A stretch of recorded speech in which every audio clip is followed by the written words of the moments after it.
ចាសួស្តីអ្នកទាំងអស់គ្នាថ្ងៃនឹងជួបអ្នកគ្រូបន្តទៀតដែលនៅក្នុងវីដេអូក្នុងថ្ងៃនេះយើងនឹងបន្តនៅក្នុងមេរៀនទី3ទាំងអស់គ្នាមិនចឹងទេចាអញ្ចឹងទាំងអស់គ្នាស្គាល់ហើយមុខវិជ្ជាដែលយើងត្រូវសិក្សាថ្ងៃនេះគឺតាក់ទងជាមួយនឹង Managerial Accounting តាក់ទងជាមួយនឹងគណនេយ្យគ្រប់គ្រងហើយជាចំណុចសំខាន់នៅក្នុងគណនេយ្យគ្រប់គ្រងគឺផ្ដោតសំខាន់តាក់ទងជាមួយនឹងថ្លៃដើមការគ្រប់គ្រងទៅលើថ្លៃដើមឥឡូវនេះយើងចូលទៅមើលបន្តទៅមេរៀនទី3ទាំងអស់គ្នាតែម្ដងអញ្ចឹងនៅក្នុងមេរៀនទី3យើងនឹងសិក្សាអំពីស្តង់ដារថ្លៃដើមដែលយើងបានដឹងរួចមកហើយអ្វីជាស្តង់ដារណាអ្នកគ្រូចង់លើកឡើងវិញអត់អ្វីជាស្តង់ដារគឺជាគំរូឬក៏បទដ្ឋានដែលគេកំណត់ឡើងដើម្បីឲ្យសហគ្រាសអនុវត្តឬក៏ដើម្បីវាស់វែងទៅលើសកម្មភាពរបស់សហគ្រាសអញ្ចឹងយើងមើលថាតើនៅក្នុងការកំណត់នៃស្តង់ដារថ្លៃដើមហ្នឹងយើងកំណត់ទៅលើស្តង់ដារអីខ្លះមានន័យចាំទេទាំងអស់គ្នាចាអញ្ចឹងនៅក្នុងការកំណត់ទៅលើស្តង់ដារថ្លៃដើមយើងកំណត់ទៅលើស្តង់ដារ3មិនអញ្ចឹងទេមាន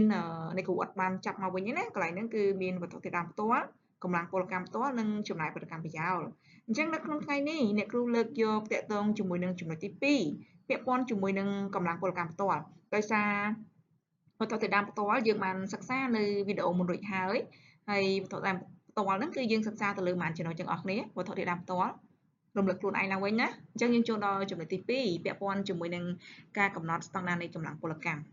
នៅក្នុងការកំណត់នៃស្តង់ដារកម្លាំងពលកម្មគឺយើងមើលទៅលើស្តង់ដារនៃថ្លៃដើម2ដូចគ្នា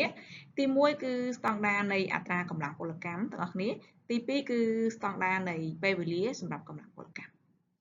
អញ្ចឹងសួរថាវាយ៉ាងម៉េចអ្នកគ្រូនៅឧទាហរណ៍បញ្ជាក់ឲ្យអ្នកទាំងអស់គ្នាឲ្យកាន់តែច្បាស់ឥឡូវយើងមើលទាំងអស់គ្នាសិនមកនៅក្នុងការកំណត់ទៅលើស្តង់ដារនៃកម្លាំងពលកម្មគឺយើងកំណត់ទៅលើស្តង់ដារ2ទី1 rate standard ទី2សំទោសទី2គឺ time standard អត់មានអីពិបាកទេទាំងអស់គ្នាស្ដាប់អ្នកគ្រូឲ្យទាន់ឲ្យយល់ទាំងអស់គ្នានឹងមានភាពងាយស្រួលនៅក្នុងការយល់ទៅលើចំណុចនេះទី1បើយើងនិយាយពី rate standard និយាយពី time បានន័យថាកាលណាកម្លាំងពលកម្មយើងគាត់ធ្វើការគិតជាម៉ោងហើយមិនចឹងទេទាំងអស់គ្នាអាចគិតជាម៉ោងគិតជាថ្ងៃឬក៏គិតជាសប្តាហ៍ប៉ុន្តែនៅក្នុងហ្នឹងយើងកំណត់យក rate standard ក្នុងហ្នឹងគឺគិតយកជាម៉ោងអញ្ចឹងក្នុង1ម៉ោងតើយើងជួលគាត់មកថ្លៃប៉ុន្មានអញ្ចឹងអ្នកគ្រូឧទាហរណ៍អ្នកគ្រូផ្ទាល់ចាឧទាហរណ៍ថាអ្នកគ្រូបង្រៀនទាំងអស់គ្នាជួលអ្នកគ្រូទៅបរៀនណាជួលអ្នកគ្រូទៅបរៀននៅផ្ទះ1ម៉ោងឲ្យអ្នកគ្រូ$10អញ្ចឹងអា$10ហ្នឹងគេហៅថា rate standard អញ្ចឹងសរុបមកវិញ rate standard នេះគឺជាថ្លៃឈ្នួលក្នុង1ម៉ោងដែលគាត់ទទួលបានសម្រាប់ការដំណើរការហ្នឹងអញ្ចឹង rate standard គឺជាថ្លៃឈ្នួលក្នុង1ម៉ោងនៃអត្រាកម្លាំងពលកម្មtime standard ជាអីគេទាំងអស់គ្នា time standard គឺជាពេលវេលាសម្រាប់ដែលគាត់នឹងផលិតក្នុងមួយឯកតាអញ្ចឹងនេះគ្រូឧទាហរណ៍ថាក្នុងមួយឯកតានេះឥឡូវយើងនិយាយអំពីការផលិតផលវិញស្រួលជាងឥឡូវនេះគ្រូឧទាហរណ៍ថាដើម្បីដេរបានអាវមួយហ្នឹងណាអាវមួយហ្នឹងខ្ញុំជួលជាងដេរមកក្នុង1ម៉ោងខ្ញុំគិតថ្លៃឈ្នួលគាត់ថា$1ថ្លៃឈ្នួលគាត់1ម៉ោង$1ប៉ុន្តែដើម្បីដេរអាវនឹងរួចមួយគាត់ចំណាយរយៈពេល5ម៉ោងនេះគ្រូឧទាហរណ៍ណាអញ្ចឹង$1ក្នុង1ម៉ោងហ្នឹងគឺជា rate standard ទាំងអស់គ្នាណាចំណែកឯ5ម៉ោងដើម្បីផលិតក្នុងមួយឯកតាកាត់បានអាវមួយហ្នឹងយើងហៅថា time standard ចុះដើម្បីរកថ្លៃឈ្នួលកម្លាំងពលកម្មសម្រាប់ផលិតអាវមួយហ្នឹងណាទាំងអស់គ្នាធ្វើម៉េច1ម៉ោងប៉ុន្មានទាំងអស់គ្នា1ម៉ោងគឺ$1បន្ទាប់មកទៀតគឺប្រើរយៈពេល5ម៉ោងអញ្ចឹងដើម្បីរកថ្លៃឈ្នួលកម្លាំងពលកម្មទាំងអស់គ្នាយកម៉េចមិនត្រូវយកអត្រាក្នុង1ម៉ោងនេះគុណជាមួយនឹងរយៈពេលដែលគាត់ដេរបានអាវមួយឬក៏ផលិតបានជាផលិតផលមួយឯកតាអញ្ចឹងស្មើប៉ុន្មានកម្លាំងពលកម្មអញ្ចឹងដើម្បីផលិតបានមួយឯកតាគឺកម្លាំងពលកម្មគឺស្មើប៉ុន្មានបងប្អូនអូខេ sorry គឺ$5មិនអញ្ចឹងទេចា$5នេះគេហៅថាកម្លាំងពលកម្មអូខេឥឡូវយើងមើលទៀតថានៅក្នុង$5ដែលនៅក្នុងចំណុចនេះហ្នឹងអូខេ sorry នេះគ្រូសេអត់បានសាកអូខេ$5អញ្ចឹងអា$5វាជាកម្លាំងពលកម្មហីមិនអញ្ចឹងទេឥឡូវយើងមើលរូបមន្តរបស់វាតែម្ដងអូខេអ្នកទាំងអស់គ្នាមើលរូបមន្តថ្លៃដើមកម្លាំងពលកម្មផ្ទាល់ក្នុងមួយឯកតាត្រូវបានគណនាដូចខាងក្រោមនេះ the standard labor cost for 1 unit of production ហើយបងប្អូនអូខេអញ្ចឹងដើម្បីគណនាថ្លៃដើមស្តង់ដារនៃកម្លាំងពលកម្មសម្រាប់ផលិតផលក្នុងមួយឯកតាទី1ទាំងអស់គ្នាត្រូវយក standard rate for 1 hour sorry standard work rate for 1 hour គុណជាមួយនឹង standard number of labor hour បានន័យថាយកអត្រាថ្លៃឈ្នួលក្នុង1ម៉ោងនេះគុណជាមួយនឹងរយៈពេលដែលគាត់ផលិតក្នុងមួយឯកតាដោយអ្នកគ្រូនិយាយពីសាមញ្ញអញ្ចឹងបានន័យថាឧទាហរណ៍អ្នកគ្រូឧទាហរណ៍ថាអ្នកគ្រូបរៀនទាំងអស់គ្នាថ្លៃឈ្នួលអ្នកគ្រូឲ្យ1ម៉ោង$ហើយថ្ងៃហ្នឹងអ្នកគ្រូទៅបរៀនទាំងអស់គ្នា1ម៉ោងកន្លះជាងសួរថាអ្នកគ្រូបានប៉ុន្មាន$ទាំងអស់គ្នាអញ្ចឹងយើងមិនត្រូវយក$គុណ1ម៉ោងកន្លះមកមិនអញ្ចឹងទេអញ្ចឹងចេញបានប៉ុន្មាន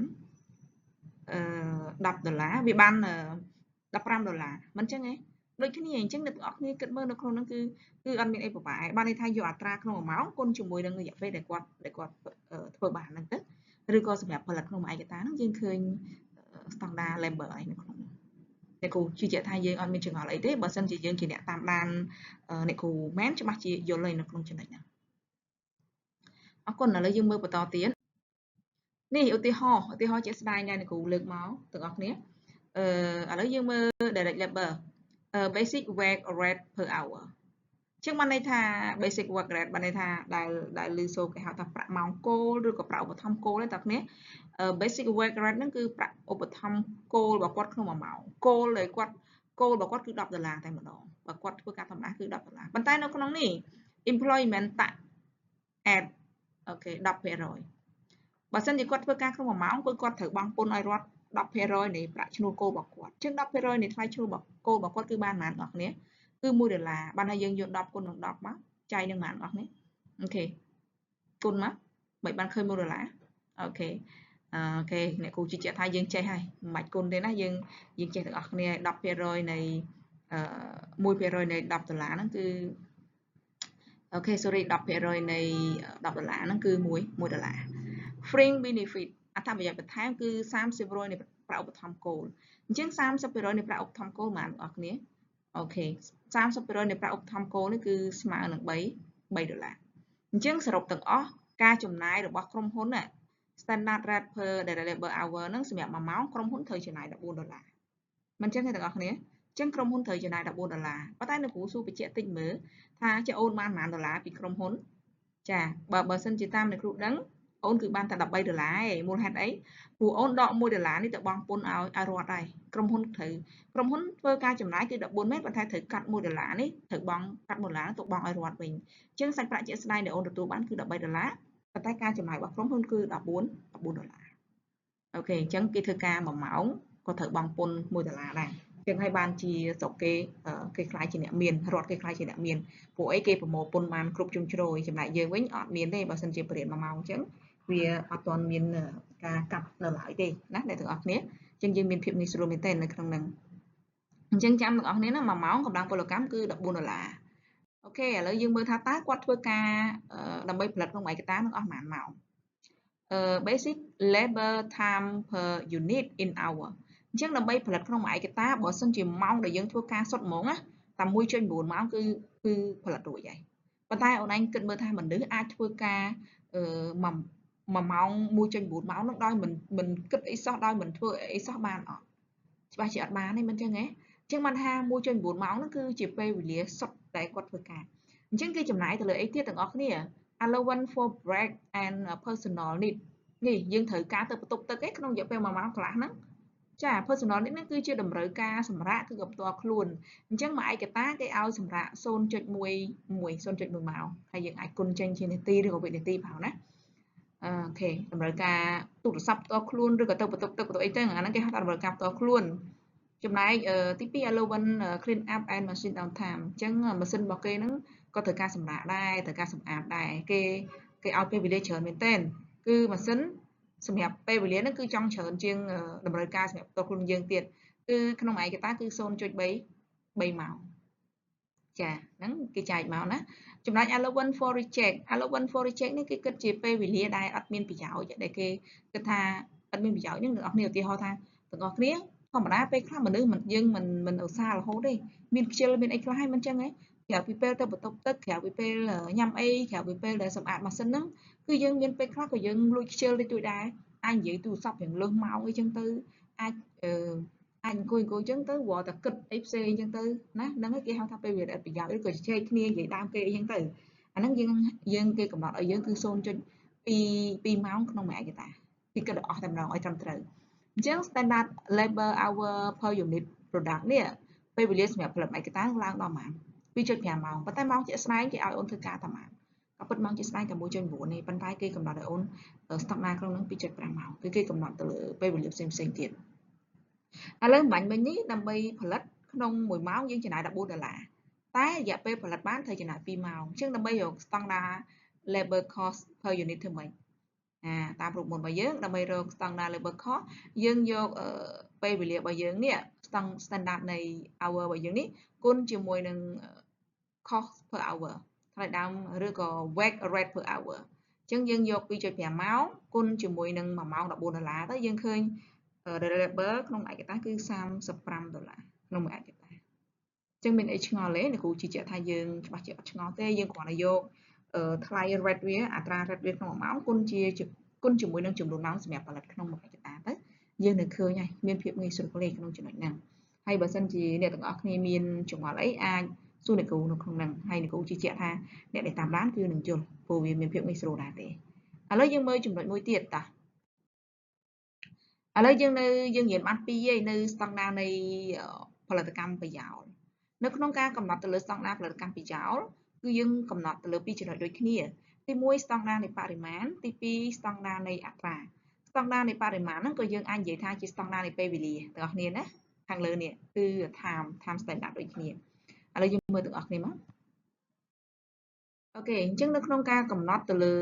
setting variable overhead standard ហ្នឹងគឺយើងកំណត់ទៅលើចំណុច2ទី1 rate standard ទី2តាក់ទងជាមួយនឹង activity standard activity standard ហ្នឹងគឺ time standard ដូចគ្នាអញ្ចឹងយើងយកអត្រាចំណាយរបស់គាត់យ៉ាងម៉េច rate standard ហ្នឹងគឺភាគច្រើនការកំណត់ទៅលើស្តង់ដារអថេដែលគេកំណត់ទុកហ្នឹងគឺភាគច្រើនគឺកំណត់ទុកមុនថាយ៉ាងម៉េចគេចែកទុកមុនហ្មងឥឡូវនេះគ្រូឧទាហរណ៍ថាអញ្ចឹងនេះគ្រូឧទាហរណ៍តែម្ដងថាគេ estimate ទៅឃើញអត្រាចំណាយទៅលើចំណាយប្រកាន់ប្រយោលទាំងអស់គ្នាឥឡូវនេះគ្រូបញ្យល់ឲ្យអ្នកនរគ្នាយល់ពីចំណាយប្រកាន់ប្រយោលសិនអញ្ចឹងអ្នកនរគ្នាឧទាហរណ៍ថាអ្នកនរគ្នាកំពុងតែអង្គុយនៅក្នុងបន្ទប់រៀនមិនអញ្ចឹងហ៎កំពុងអង្គុយបន្ទប់រៀនបើនិយាយពីកម្លាំងពលកម្មផ្ទាល់គឺអ្នកគ្រូហើយបើយើងនិយាយអំពីប្រយោលមានអ្នកគេខ្លះប្រយោលមានចំណាយទឹកភ្លើងមានចំណាយជួលអគារមានចំណាយឧបករណ៍ផ្សេងនៅក្នុងហ្នឹងអញ្ចឹងកាលណាអូនរៀនប្រហែលម៉ោងគឺអូនត្រូវតែចំណាយ overhead ប៉ុណ្ណឹងម៉ោងដែរមិនអញ្ចឹងហ៎ជាស្ដែងយើងសង្កេតទៅមើលក្នុងរោងចក្រវត្ថុធាតុដើមយើងដកចេញកម្លាំងពលកម្មផ្ទាល់ដកចេញក្រៅពីនោះសល់ប្រយោលទាំងអស់អញ្ចឹងអាចចំណាយ estimate ទៅលើចំណាយប្រយោលមានដូចជាស្អីខ្លះជួលអគារចំណាយឧបករណ៍ផ្សេងចំណាយទៅលើអ្នកធ្វើការ office ចំណាយទៅលើការរំលោភផ្សេងហ្នឹងតើប្រហែលក្នុង1ម៉ោងអញ្ចឹង rate របស់វាប្រហែលអានេះគេ estimate ទាំងអស់គ្នាក្នុងហ្នឹងអត់មានអីជានេះគេ estimate ដោយយោងទៅលើកម្លាំងពលកម្មអញ្ចឹងអ្នកគ្រូឧទាហរណ៍ថាក្នុង1ម៉ោងគេចំណាយទៅលើ overhead អស់$5នេះគ្រូឧទាហរណ៍ទេមិនអញ្ចឹងហ៎ activity standard ហ្នឹងគឺស្មើនឹង labor standard ស្មើនឹងចំនួនម៉ោងនៃកម្លាំងពលកម្មដែលគាត់បានធ្វើបើសិនជាថ្ងៃហ្នឹងកម្មករគាត់ធ្វើការ8ម៉ោងអញ្ចឹង activity គឺ standard ដូចគ្នាអញ្ចឹងបងប្អូនគ្នាចាំកន្លែងហ្នឹង activity standard របស់ហ្នឹងនៅក្នុងចំណងគឺស្មើនឹង labor ដែរតែ labor ធ្វើការប៉ុន្មានម៉ោងអាហ្នឹងគឺត្រូវប៉ុណ្ណឹងម៉ោងដែរទាំងអស់គ្នាតោះនេះត្រូវចាំអញ្ចឹងអ្នកគ្រូឧទាហរណ៍ថា rate វា$5ហើយក្នុងមួយថ្ងៃហ្នឹងកម្មករធ្វើការ8ម៉ោងអញ្ចឹងដើម្បីរកការចំណាយក្នុងមួយថ្ងៃធ្វើម៉េចអូនឯងយក5គុណនឹង8មកឃើញមួយថ្ងៃហ្នឹងoverhead ហ្នឹងអស់ប៉ុន្មានហើយ25ដង$40អញ្ចឹងហ៎អូខេឥឡូវមើលឧទាហរណ៍ជាក់ស្ដែងមើលយ៉ាងម៉េចវិញនេះ setting variable overhead ដើម្បីកំណត់ស្តង់ដារនៃវត្ថុធាតុដើម្បីកំណត់ស្តង់ដារនៃចំណាយប្រកម្មប្រយោលសម្រាប់ឯកតាអូនត្រូវយក standard available បើនិយាយចំកន្លែងហ្នឹងងាយស្រួលអូនឯងដាក់ standard rate មកណាយក standard rate អត្រាចំណាយរបស់វាក្នុង1ម៉ោងគុណជាមួយនឹង standard number បានន័យថាយកអត្រាក្នុង1ម៉ោងហ្នឹងគុណជាមួយនឹងចំនួនម៉ោងដែលកម្លាំងពលកម្មគាត់ធ្វើការសរុបអញ្ចឹងស្មើនឹងចំនួនម៉ោងកម្លាំងពលកម្មនេះគឺឧទាហរណ៍នៅក្នុងចំណុចនេះគេឧទាហរណ៍យើងម្ដងណា is based on direct labor hour assume ដើម្បីនៅក្នុងនេះគេខ្វល់មកថាការចំណាយរបស់overhead ហ្នឹងគឺក្នុង1ម៉ោងអស់$3ហើយ standard hour ដើម្បីផលិតក្នុងឯកតាហ្នឹងប៉ុន្មាន 2.5 ត្រូវអត់ចំនួនម៉ោ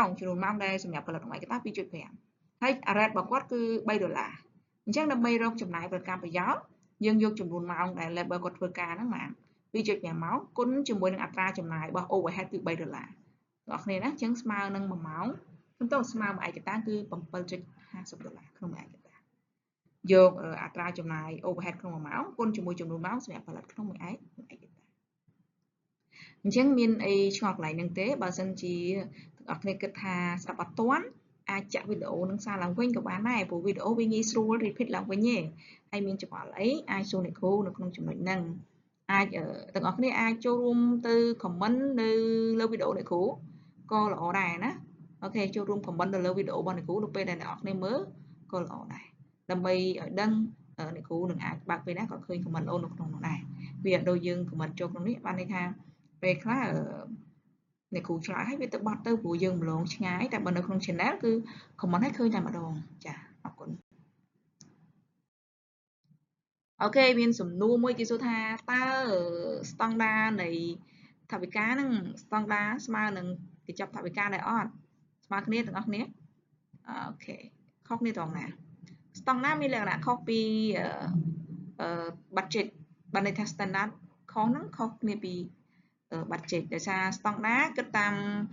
ចំនួនមួយឯកតាចំណែកថវិកាគិតតាមចំនួនសរុបខុសគ្នាមិនឥឡូវនេះគ្រូឧទាហរណ៍ថាដើម្បីផលិតចេញជាម៉ាស៊ីនគិតលេខមួយម៉ាស៊ីនគិតលេខអ្នកនេះស្មាញមើល Casio គឺដើម្បីផលិតចេញ Casio មួយស្តង់ដារថ្លៃដើមវាគេថា$5ហើយទេចាអានោះវាជាស្អីគេថ្លៃដើមក្នុងឯកតាវាជាស្អីវាជាស្តង់ដារថ្លៃដើមក្នុងឯកតាប៉ុន្តែអ្នកគ្រូចង់ផលិត Casio ចំនួន100 Casio 100 unit 100 Casio ជាងអ្នកគ្រូត្រូវចំណាយលុយប៉ុន្មានបើក្នុងឥឡូវនេះគ្រូនិយាយឲ្យខ្លីថា$5ទៅទេហើយបើសិនជាគ្រូចង់ផលិត100មិនយក$5គុណ100មិនស្មើ500អញ្ចឹងអា$500ហ្នឹងវាជា budget ជាកញ្ចប់ថវិកាដែលផលិតសម្រាប់ផលិតទាំងអស់ហ្មងប៉ុន្តែស្តង់ដារថ្លៃដើមក្នុងឯកតាគឺ$5អញ្ចឹងខុសគ្នាស្តង់ដារគិតតាមចំនួនមួយឯកតាចំណែក budget គេហៅថាគម្រោងថវិកាហ្នឹងគិតតាមចំនួនសរុបតើអស់ប្រមាណសរុបអូខេអញ្ចឹងយើងមើលមក slide មួយទៀតបើយល់ហើយនេះឥឡូវទាំងអស់គ្នាមើល standard cost card might look like this អូខេនេះអញ្ចឹងស្តង់ដារថ្លៃដើមដើម្បីរកស្តង់ដារថ្លៃដើមផលិតមិញយើងយក3នឹងបូកចូលគ្នាមកមិនអញ្ចឹងហ៎វត្ថុធាតុដើមរបស់យើង3ផោនក្នុង1ផោនតម្លៃ$4អញ្ចឹងសម្រាប់ខុសរបស់វាគឺអស់$12ក្នុងឯកតាចំណែក labor ចំណាយអស់ 2.5 ម៉ោងក្នុង1ម៉ោង$14អញ្ចឹងយើងអស់$35ក្នុងឯកតាចំណែកvariable overhead អស់ 2.5 ម៉ោងដូចគ្នាឃើញស្មើគ្នាទាំងអស់គ្នាតែកម្លាំងពលកម្មប្រមាណម៉ោង overhead ក៏ប៉ុណ្ណឹងម៉ោងដែរហើយចំណាយរបស់វាគឺ$3គុណមកឃើញ$7.5អញ្ចឹងសរុបមកវិញយើងបូកថ្លៃដើម3នឹងចូលគ្នាយើងឃើញថ្លៃដើមផលិតរបស់យើងអស់ប៉ុន្មាន$54.50ក្នុងឯកតានៅក្នុងអូខេអញ្ចឹងបន្តិចទៀតនឹងមានលំហាត់នៅខាងក្រោមជឿជាក់ទាំងអស់គ្នាថាអាចនឹងធ្វើលំហាត់នឹងបានអរគុណច្រើនសម្រាប់ការតាមដាននៅវីដេអូហើយជឿជាក់ថាទាំងអស់គ្នានឹងយល់បាននៅអ្វីដែលអ្នកគ្រូបង្ហាត់ដល់អ្នកគ្នាគ្រាន់តែអ្នកទាំងអស់គ្នាមើលវាឡើងវិញហើយស្ដាប់ឲ្យទាន់នៅអ្វីដែលអ្នកគ្រូបញ្យល់អរគុណទាំងអស់គ្នាសម្រាប់សប្តាហ៍នេះជូនពរសុខភាពល្អនិងសំណាងល្អទាំងអស់គ្នាហើយជៀសផុតពីជំងឺដ៏កាចសាហាវទាំងអស់គ្នាណាចូលរួមការពារសុខភាពទាំងអស់គ្នាអូខេអរគុណច្រើន